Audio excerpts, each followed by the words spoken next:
Alright, here's how to make these hand-drawn notes. I like to draw and I needed a way to make notes more fun and presentable, so here's the way that I do it.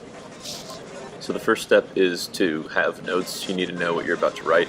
So just on a separate piece of paper or pulling from your old notes, get everything out and have it in front of you so you know what you're about to try and draw. And while you're drawing, you can print out some pages from the internet and just use those on a tracing table or a window and get some nice images on the page.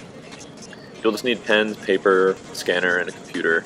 You can probably do this just with a photocopier, just by cutting out pictures and from magazines and tracing them, but it's a lot easier with a scanner. So the part that takes the longest is just drawing. You should be having fun, hopefully. It's a lot better than other types of notes, and just arrange things in kind of a loose sort of a grid. In Western culture, we read from left to right and from top to bottom, so your information should start at the top left-hand corner and flow down to the bottom right corner.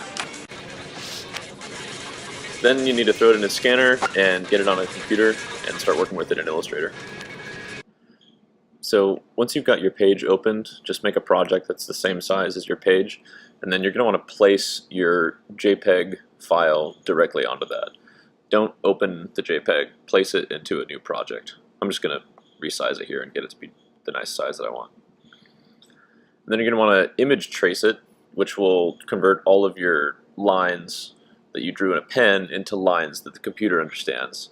And by default, I think it just does black and white, and that's okay, but you can see it's not as perfect as maybe it could be, so I usually like to use the black and white logo. It's just another one of the settings that they have. If you want, you can mess with these settings, like threshold makes it more sensitive and paths makes a tighter fit, if you want to play with it and get it to look right, but this should be pretty good.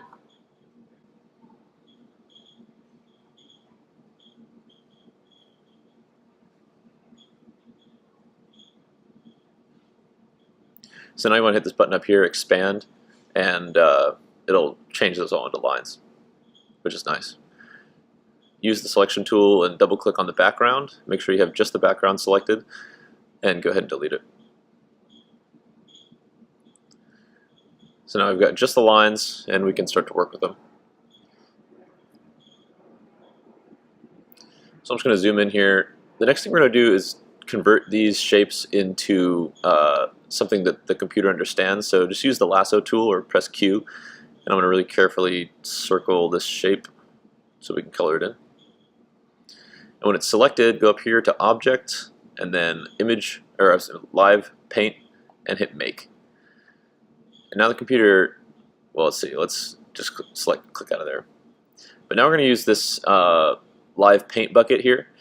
We'll click on that. And you can see when I hover over these, the computer understands, like, oh, that's a whole shape, and that's a whole shape. So over on the side, I think I'm going to do this one in yellow, because I haven't done a yellow one yet. And this guy, this little half wheel right here, when you click on that, it shows you all the different tints and colors of yellow. I like to use this. So I'm just going to fill in some spots here. I'm just clicking, boop, there we go. Get the whole spot. And then for the kind of shadowy parts of these block letters, I'm going to make that a little darker so it looks like it's in shadows or something. Oh, I forgot that spot. I'll get that later.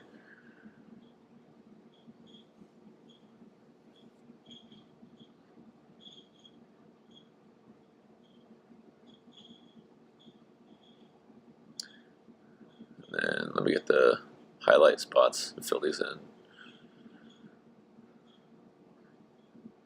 Looks pretty good. And that's pretty much the whole flow. So let me do this next piece. I'll show you what might go wrong. So if you have some broken areas in your lines, like right here, where it doesn't quite connect, the computer's going to have a hard time assigning shapes right there and making them just nice little closed, geez, it's really small, making nice little closed pieces. So same thing, Live Paint, Make, but then go back up there, Object, Live Paint, and there's an option called Gap Options, and the computer will identify that there's a spot where it should be closing but it's not. So you can just hit Close Gaps with a Path, and it'll tell you it's about to add new stuff into your project, and that's fine. And it does, I've never had problems with this, it does a pretty good job of closing things up, so hit a couple spots around there.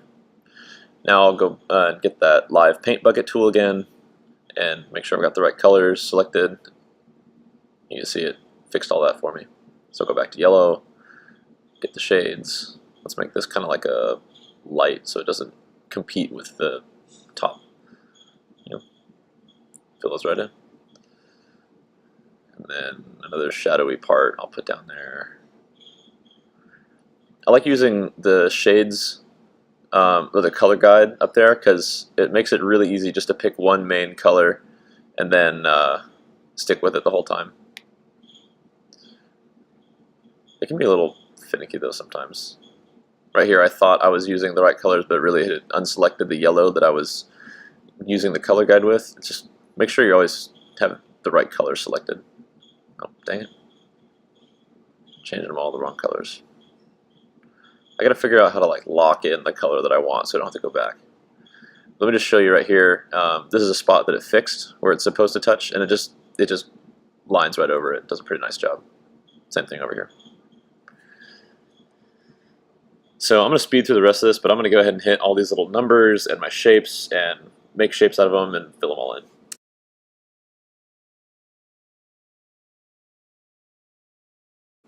So here's a spot, just real quick, that the computer couldn't bridge.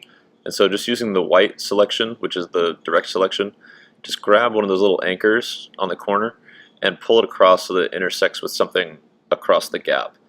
And then Live Paint should see that as a complete shape.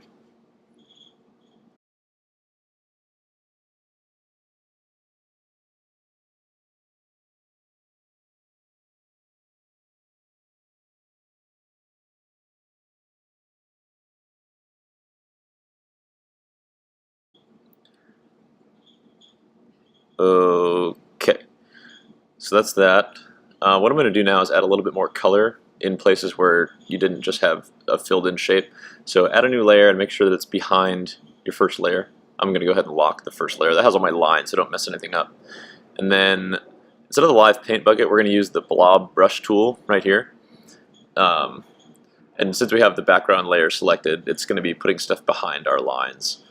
So this 5-point flat piece, or flat brush, I like because it kind of looks like a highlighter. So I'll just pick a color and with that blob brush tool, I'll just drag over it. And since it's behind, when I let go, it ends up behind those letters. And I think that looks kind of nice. Just add a little more color in there.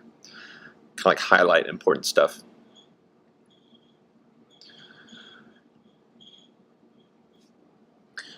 And then this is what's really nice about having your lines in vectors.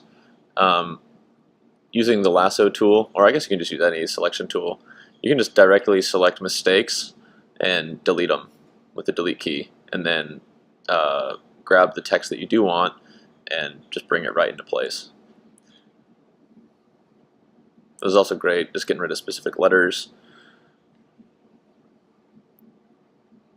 And then, let's see, down here, I don't really like the way this E looks, so I'll just delete it, and then by holding Option, when I click on this other E, I hold Option and click, and it'll copy the E right here. And when I let go, it'll have made a copy. So I got a better looking E in there. So I'm just going to go through and clean up a couple of these places.